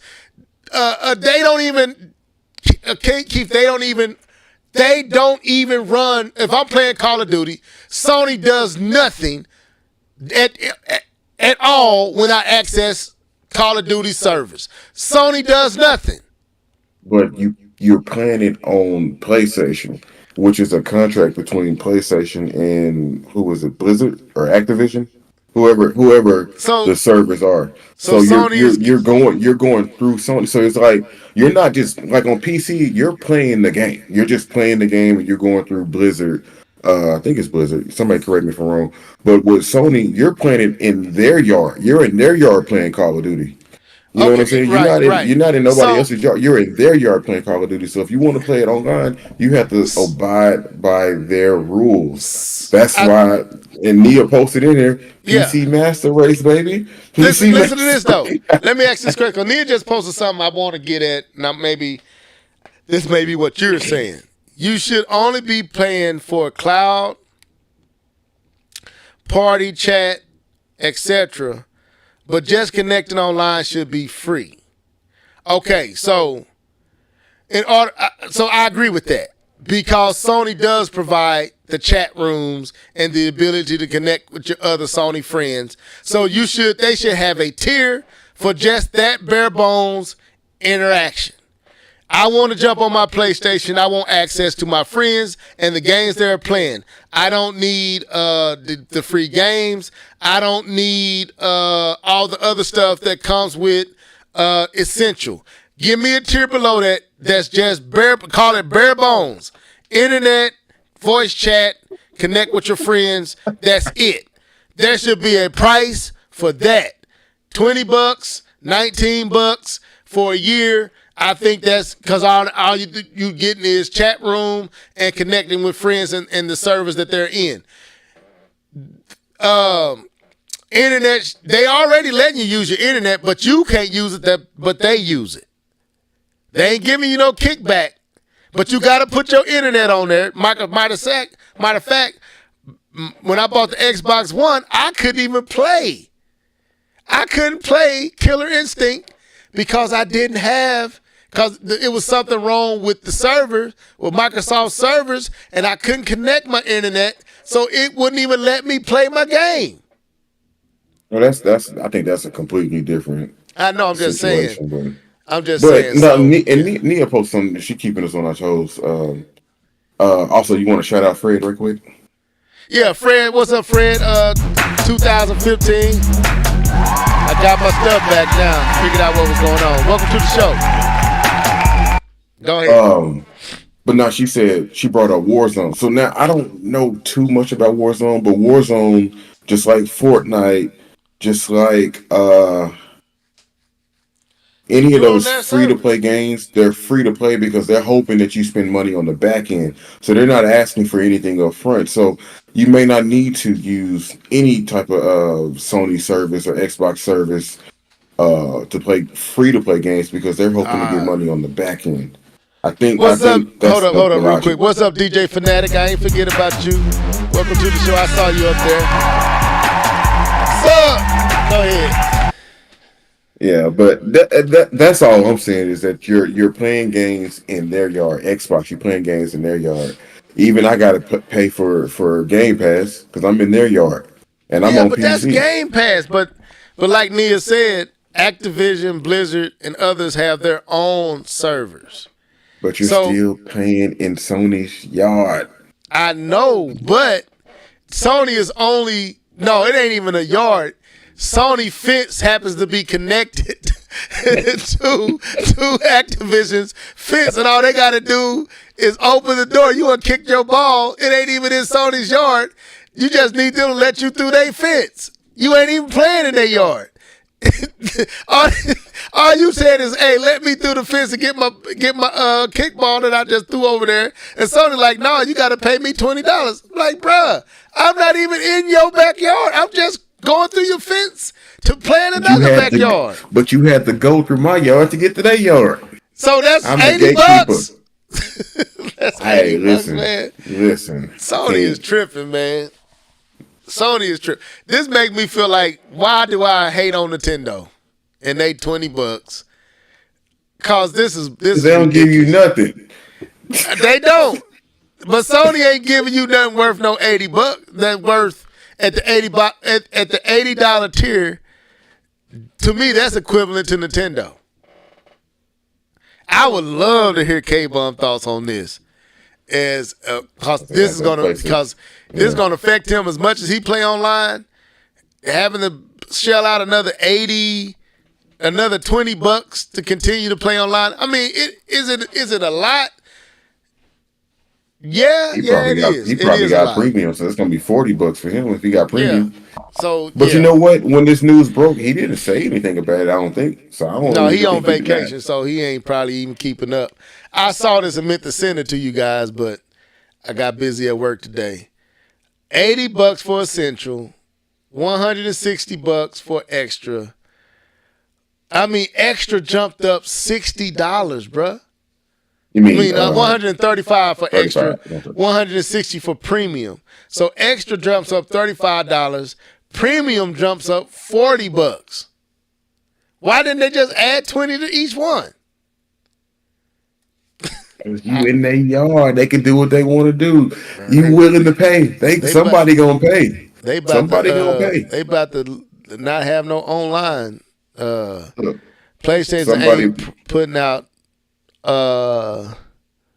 no online games to justify that. Right. Thank you, Ned. It don't matter.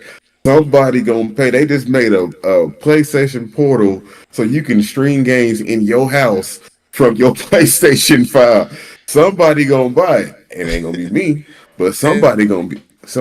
Well, you can go outside your house and play as long as your PlayStation on, which I think is crazy. Somebody is going to buy it. I listen. I'm not advocating for Sony or Microsoft. I'm just trying to understand their justification. There is none. That's the whole point. There is no justification. It wasn't no justification for $60. It wasn't no justification for God, but here we are. Right. So the only thing that I feel like is justified is Game Pass. Because Game Pass is giving you access to first-party titles day one for free. So them they are literally letting you bypass buying new games. You can play them all there for that price a year. I mean, that's a lot, but it's not when you. It's almost like K-Bum with Game Pass with GameFly. He paying 30. I think he say he pay. I want to say 30 a month for GameFly. So, what'd you say?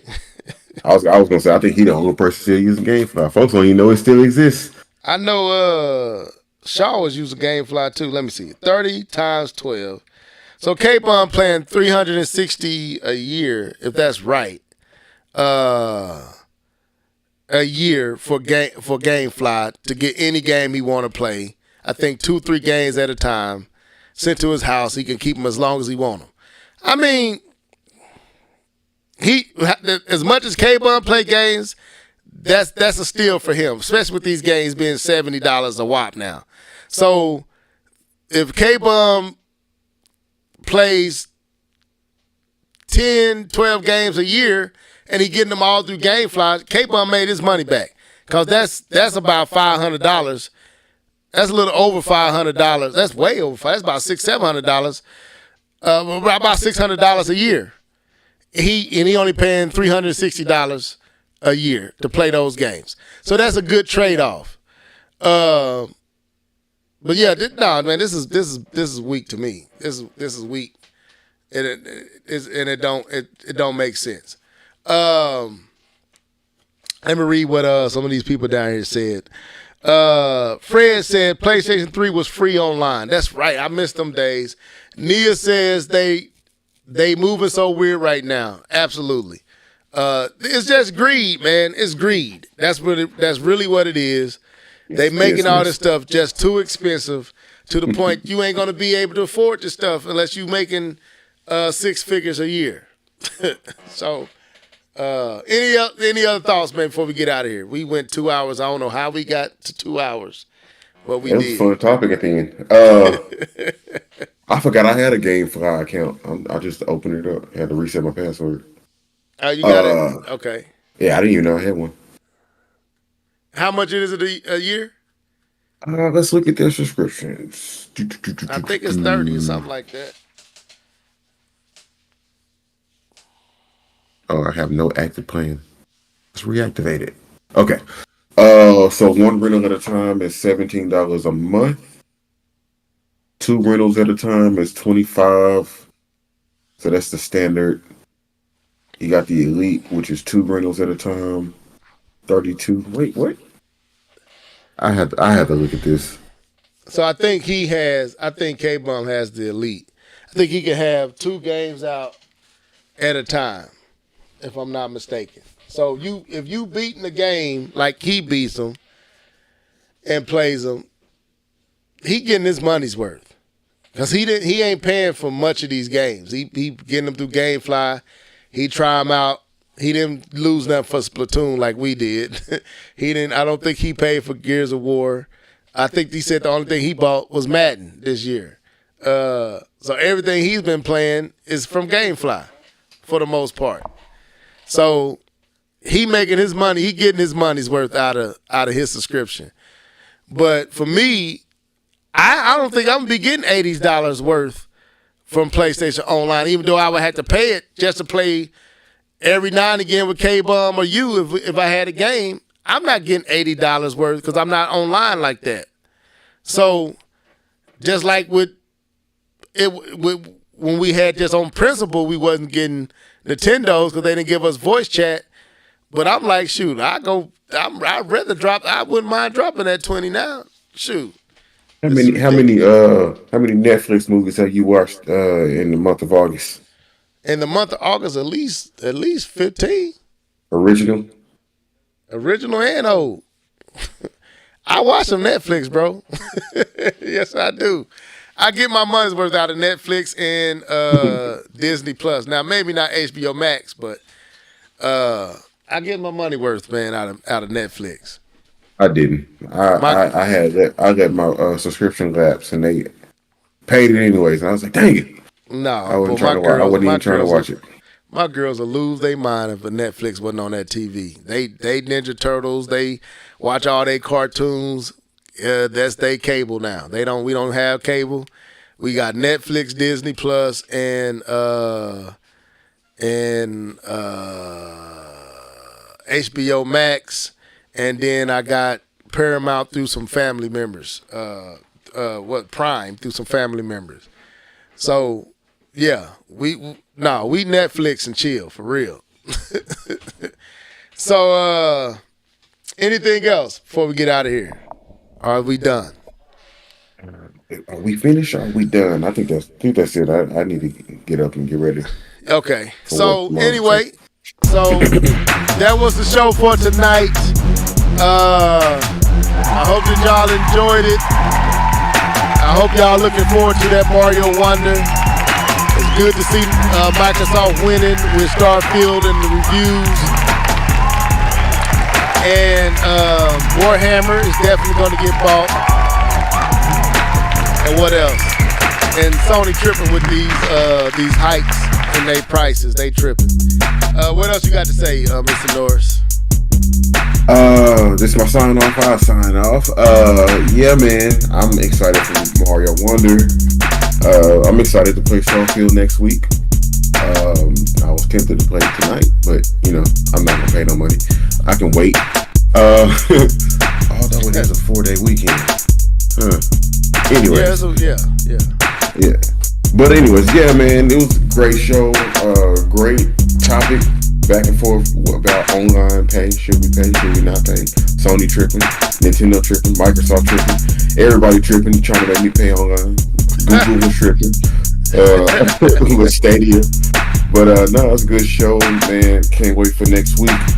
Get to talk about Starfield. Yeah, I'm looking forward to that. Shout out to you, Phoenix Star 5000. Welcome to the show. Said, peace, you was here watching, man. You should have told us you was there.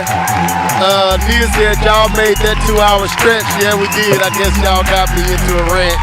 That's all it takes is one good rant, and I can make that an hour long. So, I guess I need to go buy online right now.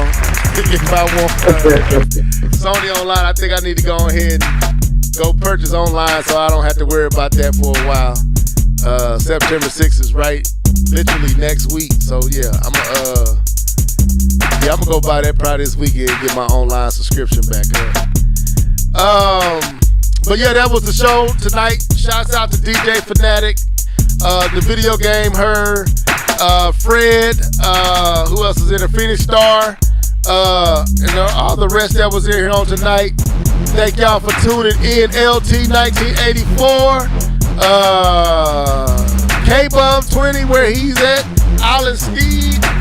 We thank y'all for tuning in on tonight. We'll be back next week, same time, same place. I think your boy K-Bum will be back, so the whole crew will be in the house. Interested to see what he say about what I had to say earlier, and what he has to say about these hikes and prices. But that was the Live and Level Gamer podcast for tonight. This is your boy Level and Keith Norris signing out. Till next time, y'all. Deuces.